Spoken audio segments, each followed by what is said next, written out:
নমস্কার, মেঘবিহনের চ্যানেলে আপনাদের সকলকে স্বাগত জানাই। আশা করছি সকলে ভালো আছেন। আমরা পাঠ করে শোনাচ্ছি রবীন্দ্রনাথ ঠাকুরের ঘরে বাইরে উপন্যাসটি।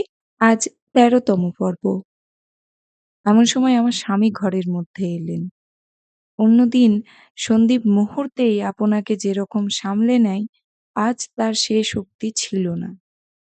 আমার স্বামী তার মুখের দিকে চেয়ে একটু আশ্চর্য হলেন। আগে হলে আমি এতে লজ্জা পেতুম, কিন্তু স্বামী যাই মনে করুন না, আমি আজ খুশি হলুম। আমি ওই দুর্বলকে দেখে নিতে চাই। আমরা দুজনেই স্তব্ধ হয়ে রইলুম। দেখে আমার স্বামী একটু ইতস্তত করে চৌকিতে বসলেন। বললেন, সন্দীপ, আমি তোমাকেই খুঁজছিলুম। শুনলুম এই ঘরেই আছো। সন্দীপ কথাটার উপর একটু বিশেষ ঝোঁক দিয়ে বললে, হ্যাঁ, মক্ষীরানী সকালেই আমাকে ডেকে পাঠিয়েছিলেন। আমি যে মৌচাকের দাস মক্ষিকা, কাজেই হুকুম শুনেই সব কাজ ফেলে চলে আসতে হলো। স্বামী বললেন, কাল কলকাতায় যাচ্ছি, তোমাকে যেতে হবে। সন্দীপ বললে, কেন বলো দেখি, আমি কি তোমার অনুচর নাকি? আচ্ছা, তুমিই কলকাতায় চলো, আমি তোমার অনুচর হব। কলকাতায় আমার কাজ নেই, সেই জন্যেই তো কলকাতায় যাওয়া তোমার দরকার। এখানে তোমার বড্ড বেশি কাজ। আমি তো নড়ছি নে। তাহলে তোমাকে নাড়াতে হবে। জোর? হ্যাঁ, জোর। আচ্ছা, বেশ, নড়বো। কিন্তু জগৎটা তো কলকাতা আর তোমার এলাকা এই দুই ভাগে বিভক্ত নয়। ম্যাপে আরো জায়গা আছে। তোমার গতিক দেখে মনে হয়েছিল জগতে আমার এলাকা ছাড়া আর কোনো জায়গাই নেই। সন্দীপ তখন দাঁড়িয়ে উঠে বললে, মানুষের এমন অবস্থা আসে যখন সমস্ত জগৎ এতটুকু জায়গায় এসে ঠেকে। তোমার এই বৈঠকখানাটির মধ্যে আমার বিশ্বকে আমি প্রত্যক্ষ করে দেখেছি। সেই জন্যেই এখান থেকে নড়িনি। মক্ষীরানী, আমার কথা এরা কেউ বুঝতে পারবে না, হয়তো তুমিও বুঝবে না। আমি তোমাকে বন্দনা করি। আমি তোমারই বন্দনা করতে চললুম। তোমাকে দেখার পর থেকে আমার মন্ত্র বদল হয়ে গেছে। বন্দে মাতরম নয়, বন্দে প্রিয়াং, বন্দে মোহিনীং। মা আমাদের রক্ষা করেন, প্রিয়া আমাদের বিনাশ করে। বড় সুন্দর সেই বিনাশ। সেই মরণ নৃত্যের নূপুর ঝংকার বাজিয়ে তুলেছে আমার হৃৎপিণ্ডে। এই কোমলা সুজলা সুফলা মলয়জ শীতলা বাংলাদেশের রূপ তুমি তোমার এই ভক্তের চক্ষে এক মুহূর্তে বদলে দিয়েছ। দয়া মায়া তোমার নেই গো। এসেছ মোহিনী, তুমি তোমার বিষ পাত্র নিয়ে। সেই বিষ পান করে সেই বিষে জর্জর হয়ে হয় মরব, নয় মৃত্যুঞ্জয় হব। মাতার দিন আজ নেই। প্রিয়া, প্রিয়া, প্রিয়া। দেবতা, স্বর্গ, ধর্ম, সত্য সব তুমি তুচ্ছ করে দিয়েছ। পৃথিবীর আর সমস্ত সম্বন্ধ আজ ছায়া। নিয়ম সংযমের সমস্ত বন্ধন আজ ছিন্ন। প্রিয়া, প্রিয়া, প্রিয়া। তুমি যে দেশে দুটি পা দিয়ে দাঁড়িয়েছ, তার বাইরে সমস্ত পৃথিবীতে আগুন ধরিয়ে দিয়ে তারই ছাইয়ের উপর আনন্দের তাণ্ডব নৃত্য করতে পারি। এরা ভালো মানুষ, এরা অত্যন্ত ভালো। এরা সবার ভালো করতে চায়, যেন সবই সত্য। কখনোই না। এমন সত্য বিশ্বে আর কোথাও নেই। এই আমার একমাত্র সত্য। বন্দনা করি তোমাকে। তোমার প্রতি নিষ্ঠা আমাকে নিষ্ঠুর করেছে। তোমার পরে ভক্তি আমার মধ্যে প্রলয়ের আগুন জ্বালিয়েছে। আমি ভালো নই, আমি ধার্মিক নই, আমি পৃথিবীতে কিছুই মানি নে। আমি যাকে সকলের চেয়ে প্রত্যক্ষ করতে পেরেছি কেবলমাত্র তাকেই মানি। আশ্চর্য, আশ্চর্য! এই কিছু আগেই আমি একে সমস্ত মন দিয়ে ঘৃণা করেছিলুম। যাকে ছাই বলে দেখেছিলুম তার মধ্যে থেকে আগুন জ্বলে উঠেছে। এ একেবারে খাঁটি আগুন তাতে কোনো সন্দেহ নেই। বিধাতা এমন করে মিশিয়ে কেন মানুষকে তৈরি করেন? সে কি কেবল তাঁর অলৌকিক ইন্দ্রজাল দেখাবার জন্যে? আধ ঘন্টা আগেই আমি মনে মনে ভাবছিলুম এই মানুষটাকে একদিন রাজা বলে ভ্রম হয়েছিল বটে। কিন্তু এ যাত্রার দলের রাজা।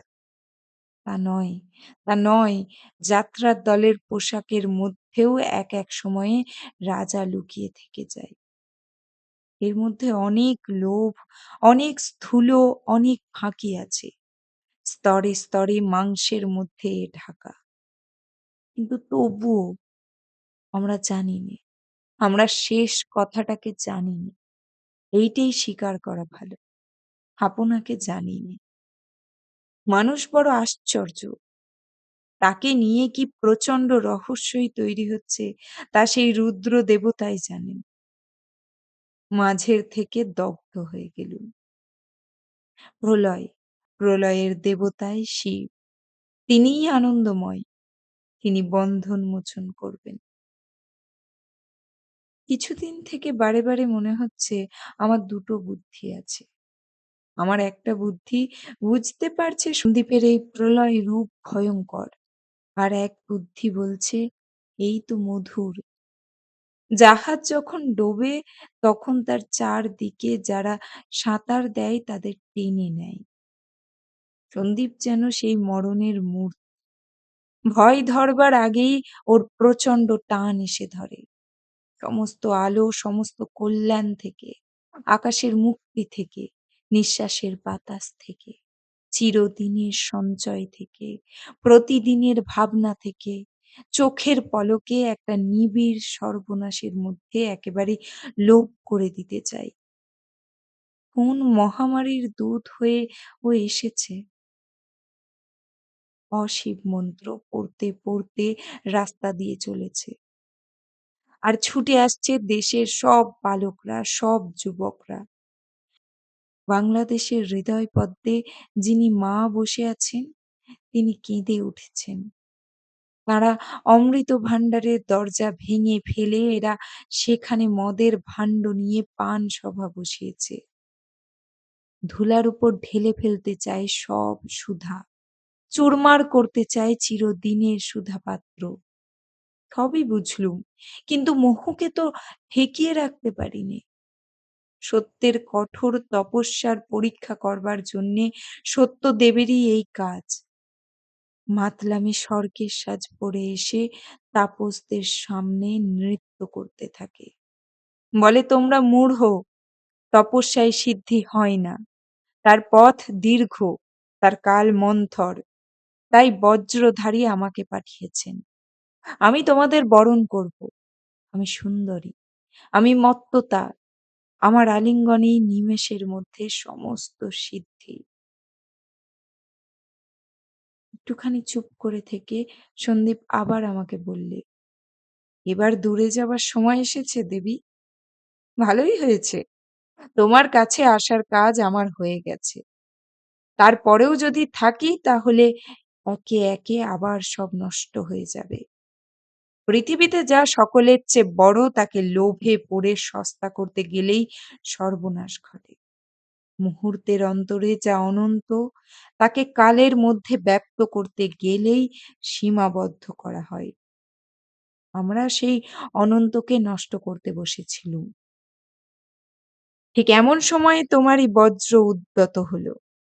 তোমার পূজাকে তুমি রক্ষা করলে আর তোমার এই পূজারীকেও। আজ আমার এই বিদায়ের মধ্যেই তোমার বন্দনা সকলের চেয়ে বড় হয়ে উঠল। দেবী, আমিও আজ তোমাকে মুক্তি দিলুম। আমার মাটির মন্দিরে তোমাকে ধরছিল না। এ মন্দির প্রত্যেক পলকে ভাঙবে ভাঙবে করছিল। আজ তোমার বড় মূর্তিকে বড় মন্দিরে পূজা করতে চললুম। তোমার কাছ থেকে দূরেই তোমাকে সত্য করে পাব। এখানে তোমার কাছ থেকে প্রশ্রয় পেয়েছিলুম। সেখানে তোমার কাছ থেকে বর পাব। টেবিলের উপর আমার গয়নার বাক্স ছিল।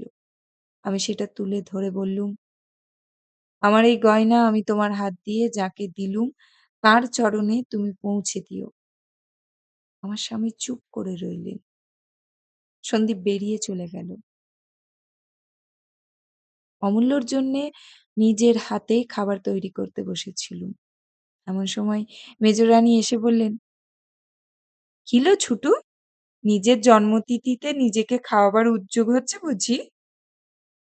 আমি বললুম, "নিজেকে ছাড়া আর কাউকে খাওয়াবার নেই নাকি?" মেজোরানী বললেন, "আজ তো তোর খাওয়াবার কথা নয়, আমরা খাওয়াবো। সেই জোগাড়ও তো করছিলুম। এমন সময় খবর শুনে পিলে চমকে গেছে। আমাদের কোন কাছারিতে নাকি ৫-৬০০ ডাকাত পড়ে ৬,০০০ টাকা লুটে নিয়েছে। লোকে বলছে এইবার তারা আমাদের বাড়ি লুট করতে আসবে।" এই খবর শুনে আমার মনটা হালকা হলো। এ তবে আমাদেরই টাকা। এখনই অমূল্যকে ডাকিয়ে বলি, এই ৬,০০০ টাকা এইখানেই আমার সামনে আমার স্বামীর হাতে সে ফিরিয়ে দিক।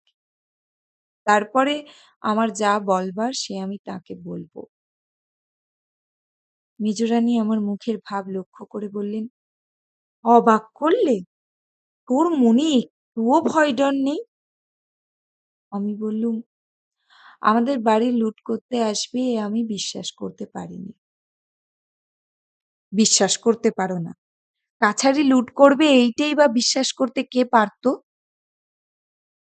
কোনো জবাব না দিয়ে মাথা নিচু করে পুলি পিঠের মধ্যে নারকেলের পুর দিতে লাগলুম। আমার মুখের দিকে খানিকক্ষণ তাকিয়ে তিনি বললেন, "যাই, ঠাকুরপোকে ডেকে পাঠাই। আমাদের সেই ৬,০০০ টাকাটা এখনই বের করে নিয়ে কলকাতায় পাঠাতে হবে। আর দেরি করা নয়।" এই বলে তিনি চলে যেতেই আমি পিঠের বারকোশ সেইখানে আলগা করে রেখে তাড়াতাড়ি সেই লোহার সিন্দুকের ঘরে গিয়ে দরজা বন্ধ করে দিলুম। আমার স্বামীর এমনি ভোলা মন যে দেখি তার যে জামার পকেটে চাবি থাকে সে জামাটা তখনো আলনায় ঝুলছে। চাবির রিং থেকে লোহার সিন্দুকের চাবিটা খুলে আমার জ্যাকেটের মধ্যে লুকিয়ে ফেললুম। এমন সময় বাইরে থেকে দরজায় ধাক্কা পড়ল। বললুম, "কাপড় ছাড়ছি।" শুনতে পেলুম মেজোরানী বললেন, "এই কিছু আগে দেখি পিঠে তৈরি করছে, আবার এখনই সাজ করবার ধুম পড়ে গেল। কত লীলাই যে দেখবো! আজ বুঝি ওদের বন্দে মাতরমের বৈঠক বসবে? বলে, ও দেবী চৌধুরানী, লুঠের মাল বোঝাই হচ্ছে নাকি?" কি মনে করে একবার আস্তে আস্তে লোহার সিন্দুকটা খুললুম। বোধহয় মনে ভাবছিলুম যদি সমস্তটা স্বপ্ন হয়, যদি হঠাৎ সেই ছোট দেরাজটা টেনে খুলতেই দেখি সেই কাগজের মোড়কগুলি ঠিক তেমনি সাজানো রয়েছে।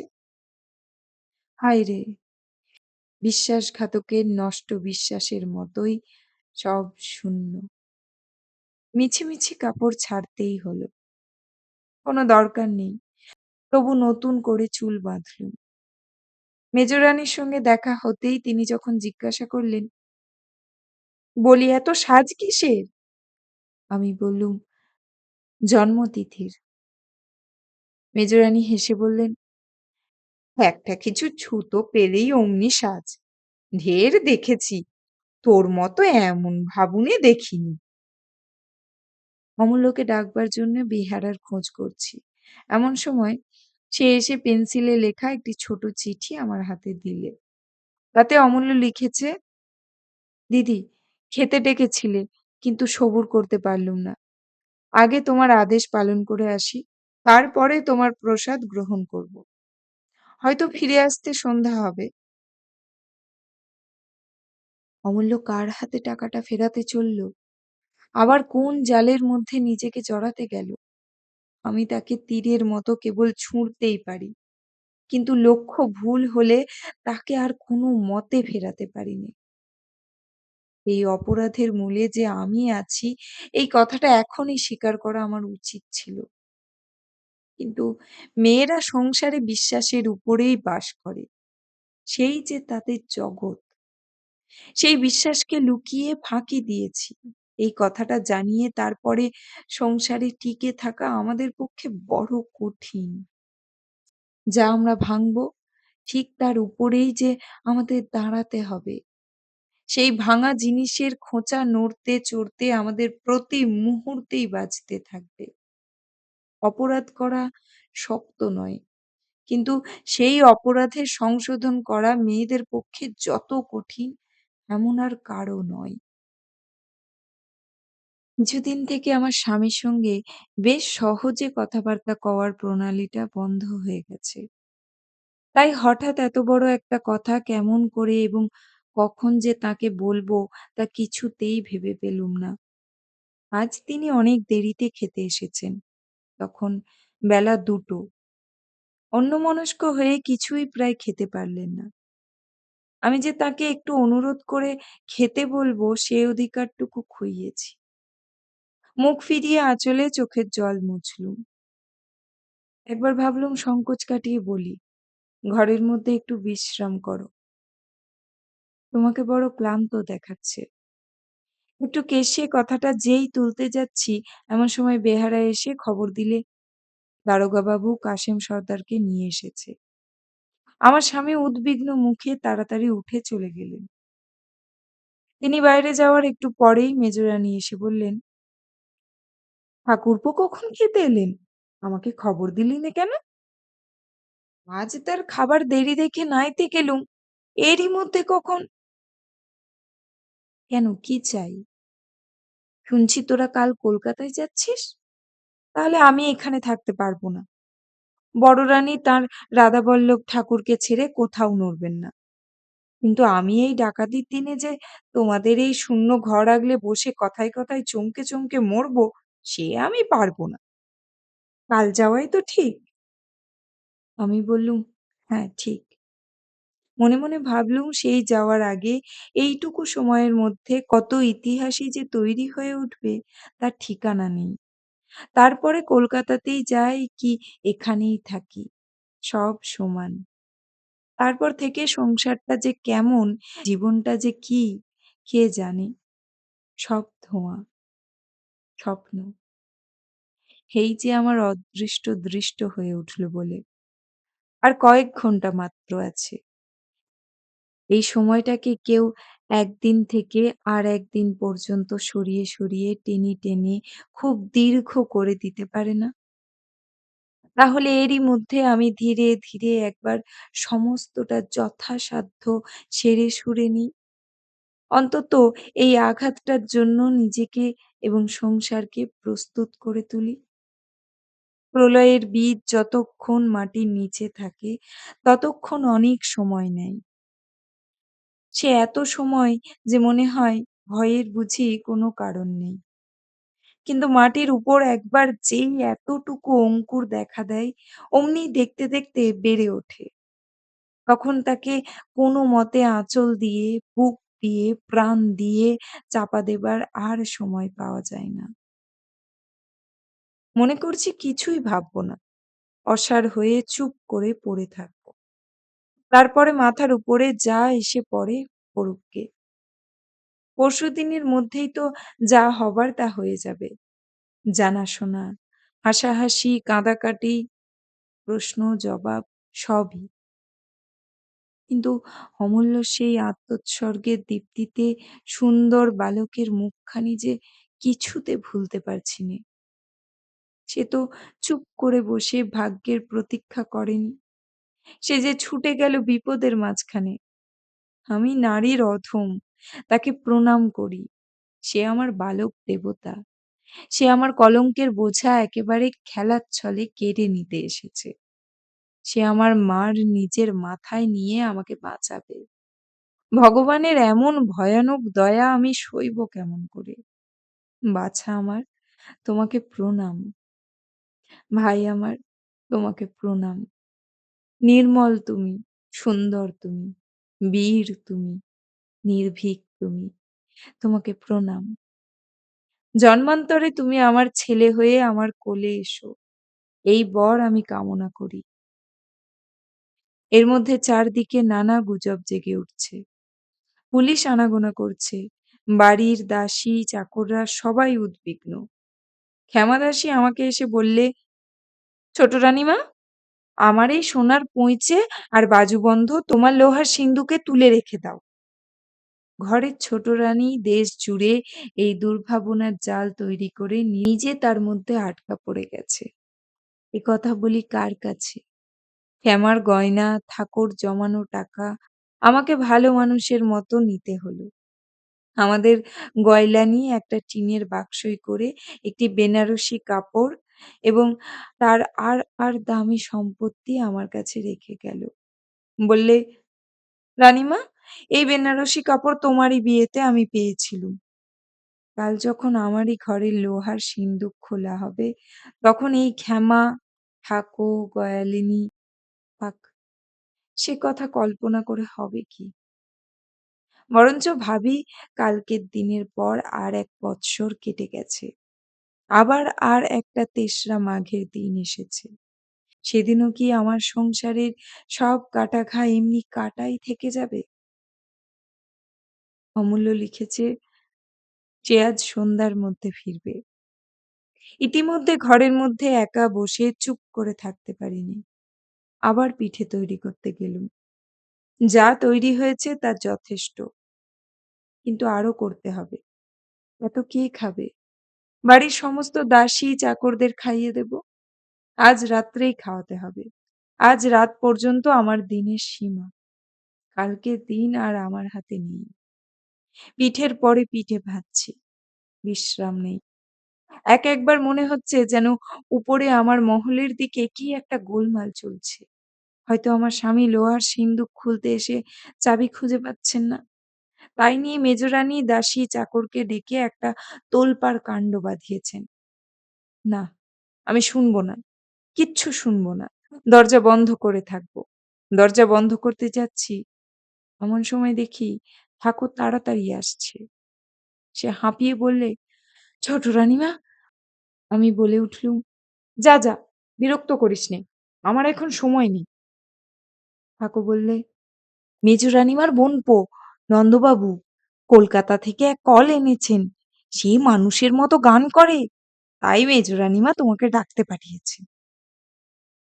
হাসবো কি কাঁদবো তাই ভাবি। এর মাঝখানেও গ্রামোফোন। তাতে যতবার দম দিচ্ছে সেই থিয়েটারের নাকি সুর বেরোচ্ছে। ওর কোনো ভাবনা নেই। যন্ত্র যখন জীবনের নকল করে তখন তা এমনি বিষম বিদ্রূপ হয়েই ওঠে। সন্ধ্যা হয়ে গেল। জানি অমূল্য এলেই আমাকে খবর পাঠাতে দেরি করবে না। তবু থাকতে পারলুম না। বেহারাকে ডেকে বললুম, "অমূল্যবাবুকে খবর দাও।" বেহারা খানিকটা ঘুরে এসে বললে, "অমূল্যবাবু নেই।" কথাটা কিছুই নয়। কিন্তু হঠাৎ আমার বুকের মধ্যে যেন তোলপাড় করে উঠল। অমূল্যবাবু নেই। সেই সন্ধ্যার অন্ধকারে এই কথাটা যেন কান্নার মতো বাজল। নেই, সে নেই। সে সূর্যাস্তের সোনার রেখাটির মতো দেখা দিলে তারপরে সে আর নেই। সম্ভব অসম্ভব কত দুর্ঘটনার কল্পনায় আমার মাথার মধ্যে জমে উঠতে লাগল। আমিই তাকে মৃত্যুর মধ্যে পাঠিয়েছি। সে যে কোনো ভয় করেনি, সে তারই মহত্ত্ব। কিন্তু এরপরে আমি বেঁচে থাকবো কেমন করে? অমূল্যর কোনো চিহ্নই আমার কাছে ছিল না। কেবল ছিল তার সেই ভাইফোঁটার প্রণামী, সেই পিস্তলটি। মনে হলো এর মধ্যে দৈবের ইঙ্গিত রয়েছে। আমার জীবনের মূলে যে কলঙ্ক লেগেছে, বালক বেশে আমার নারায়ণ সেটি ঘুচিয়ে দেবার উপায় আমার হাতে রেখে দিয়েই কোথায় অদৃশ্য হয়ে গেছেন।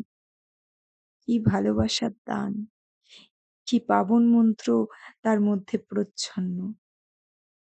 বাক্স খুলে পিস্তলটি বের করে ২ হাতে তুলে আমার মাথায় ঠেকালুম। ঠিক সেই মুহূর্তেই আমাদের ঠাকুরবাড়ি থেকে আরতির কাঁসর ঘণ্টা বেজে উঠল। আমি ভূমিষ্ঠ হয়ে প্রণাম করলুম। রাত্রে লোকজনদের পিঠে খাওয়ানো গেল। মেজোরানী এসে বললেন, "নিজে নিজেই খুব ধুম করে জন্মতিথি করে নিলি। যা হোক, আমাদের বুঝি কিছু করতে দিবি নে?" এই বলে তিনি তাঁর সেই গ্রামোফোনটাতে যত রাজ্যের নটীদের মিহি চড়া সুরে দ্রুত তানের কসরত শোনাতে লাগলেন। মনে হতে লাগলো যেন গন্ধর্ব লোকে সুরওয়ালা ঘোড়ার আস্তাবল থেকে চিঁ-হি, চিঁ-হি শব্দের রেশাধ্বনি উঠছে। খাওয়ানো শেষ করতে, করতে রাত হয়ে গেল। ইচ্ছা ছিল আজ রাতে আমার স্বামীর পায়ের ধুলো নেব। শোবার ঘরে গিয়ে দেখি তিনি অকাতরে ঘুমোচ্ছেন। আজ সমস্ত দিন তাঁর অনেক ঘোরাঘুরি, অনেক ভাবনা গিয়েছে। খুব সাবধানে মশারি একটুখানি খুলে তার পায়ের কাছে আস্তে, আস্তে মাথা রাখলুম। চুলের স্পর্শ লাগতেই ঘুমের ঘোরে তিনি তার পা দিয়ে আমার মাথাটা একটু হেলে দিলেন। পশ্চিমের বারান্দায় গিয়ে বসলুম। দূরে একটা শিমুল গাছ অন্ধকারে কঙ্কালের মতো দাঁড়িয়ে আছে। তার সমস্ত পাতা ঝরে গিয়েছে। তারই পিছনে সপ্তমীর চাঁদ ধীরে, ধীরে অস্ত গেল। আমার হঠাৎ মনে হলো আকাশের সমস্ত তারা যেন আমাকে ভয় করছে। রাত্রিবেলাকার এই প্রকাণ্ড জগৎ আমার দিকে যেন আর চোখে চাইছে। কেননা আমি যে একলা, একলা মানুষের মতো এমন সৃষ্টি ছাড়া আর কিচ্ছু নেই। যার সমস্ত আত্মীয়-স্বজন একে, একে মরে গিয়েছে, সেও একলা নয়। মৃত্যুর আড়াল থেকেও সে সঙ্গ পায়। কিন্তু যার সমস্ত আপন মানুষ পাশেই রয়েছে, তবু কাছে নেই, যে মানুষ পরিপূর্ণ সংসারের সকল অঙ্গ থেকেই একেবারে খসে পড়ে গিয়েছে, মনে হয় যেন অন্ধকারে তার মুখের দিকে চাইলে সমস্ত নক্ষত্রলোকের গায়ে কাঁটা দিয়ে ওঠে। আমি যেখানে রয়েছি সেইখানেই নেই। যারা আমাকে ঘিরে রয়েছে, আমি তাদের কাছে থেকেই দূরে। আমি চলছি, ফিরছি, বেঁচে আছি একটা বিশ্বব্যাপী বিচ্ছেদের উপরে যেন পদ্মপাতার উপরকার শিশির বিন্দুর মতো। কিন্তু মানুষ যখন বদলে যায় তখন তার আগাগোড়া সমস্ত বদল হয় না কেন? হৃদয়ের দিকে তাকালে দেখতে পাই যা ছিল তা সবই আছে। কেবল নড়ে চড়ে গিয়েছে। যা সাজানো ছিল আজ তা এলোমেলো। যা কণ্ঠের হাড়ে গাঁথা ছিল আজ তা ধুলোই। সেই জন্যেই তো বুক ফেটে যাচ্ছে। ইচ্ছা করে মরি। কিন্তু সবই যে হৃদয়ের মধ্যে বেঁচে আছে। মরার ভিতরে তো শেষ দেখতে পাচ্ছি নে। আমার মনে হচ্ছে যেন মরার মধ্যে আরো ভয়ানক কান্না। যা কিছু চুকিয়ে দেবার তা বাঁচার ভিতর দিয়েই চুকোতে পারি। অন্য উপায় নেই। এবারকার মতো আমাকে মাপ করো, হে আমার প্রভু। যা কিছুকে তুমি আমার জীবনের ধন বলে আমার হাতে তুলে দিয়েছিলে, সে সমস্তকেই আমি আমার জীবনের বোঝা করে তুলেছি। আজ তা আর বহনও করতে পারছি নে, ত্যাগ করতেও পারছি নে। আর একদিন তুমি আমার ভোরবেলাকার রাঙা আকাশের ধারে দাঁড়িয়ে যে বাঁশি বাজিয়েছিলে, সেই বাঁশিটি বাজাও। সব সমস্যা সহজ হয়ে যাক। তোমার সেই বাঁশির সুরটি ছাড়া ভাঙাকে কেউ জুড়তে পারে না। অপবিত্রকে কেউ শুভ্র করতে পারে না। সেই বাঁশির সুরে আমার সংসারকে তুমি নতুন করে সৃষ্টি করো। নইলে আমি আর কোনো উপায় দেখি নে। মাটির উপর উপুড় হয়ে পড়ে কাঁদতে লাগলুম। একটা কোনো দয়া কোথাও থেকে চাই, একটা কোনো আশ্রয়, একটু ক্ষমার আভাস, একটা এমন আশ্বাস যে সব চুকে যেতেও পারে। মনে, মনে বললুম, আমি দিন-রাত ধর্ণা দিয়ে পড়ে থাকব প্রভু। আমি খাবো না, আমি জলস্পর্শ করব না, যতক্ষণ না তোমার আশীর্বাদ এসে পৌঁছয়। এমন সময় পায়ের শব্দ শুনলুম। আমার বুকের ভিতরটা দুলে উঠল। এ বলে দেবতা দেখা দেন না। আমি মুখ তুলে চাইলুম না। পাছে আমার দৃষ্টি তিনি সইতে না পারেন। এসো, এসো, এসো, তোমার পা আমার মাথায় এসে ঠেকুক। আমার এই বুকের কাঁপনের উপরে এসে দাঁড়াও। প্রভু, আমি এই মুহূর্তেই মরি। আমার শিয়রের কাছে এসে বসলেন। কে? আমার স্বামী। আমার স্বামীর হৃদয়ের মধ্যে আমার সেই দেবতারই সিংহাসন নড়ে উঠেছে, যিনি আমার কান্না আর সইতে পারলেন না। মনে হলো মূর্ছা যাব। তারপরে আমার শিরার বাঁধন যেন ছিঁড়ে ফেলে আমার বুকের বেদনা কান্নার জোয়ারে ভেসে বেরিয়ে পড়ল। বুকের মধ্যে তার পা চেপে ধরলুম। ওই পায়ের চিহ্ন চিরজীবনের মতো ওইখানে আঁকা হয়ে যায় নাকি? এইবার তো সব কথা খুলে বললেই হতো। কিন্তু এর পরে কি আর কথা আছে? থাকবে আমার কথা। তিনি আস্তে, আস্তে আমার মাথায় হাত বুলিয়ে দিতে লাগলেন। আশীর্বাদ পেয়েছি। কাল যে অপমান আমার জন্যে আসছে, সেই অপমানের ডালি সকলের সামনে মাথায় তুলে নিয়ে আমার দেবতার পায়ে সরল হয়ে প্রণাম করতে পারব। কিন্তু এই মনে করে আমার বুক ভেঙে যাচ্ছে, আজ ৯ বছর আগে যে নহবত বেঁচেছিল, সে আর ইহজন্মে কোনো দিন বাঁচবে না। এ ঘরে আমাকে বরণ করে এনেছিল যে, ওগো, এই জগতে কোন দেবতার পায়ে মাথা কুটে মরলে সেই বউ চন্দন চিলি পরে সেই বরণের পিঁড়িতে এসে দাঁড়াতে পারে? কতদিন লাগবে আর? কত যুগ? কত যুগান্তর? সেই ৯ বছর আগেকার দিনটিতে আর একটিবার ফিরে যেতে? দেবতা নতুন সৃষ্টি করতে পারেন, কিন্তু ভাঙা সৃষ্টিকে ফিরে গড়তে পারেন এমন সাধ্য কি তাঁর আছে? আপনারা এতক্ষণ শুনছিলেন রবীন্দ্রনাথ ঠাকুরের ঘরে বাইরে। গল্প পাঠ ভালো লাগলে লাইক, শেয়ার অবশ্যই করবেন।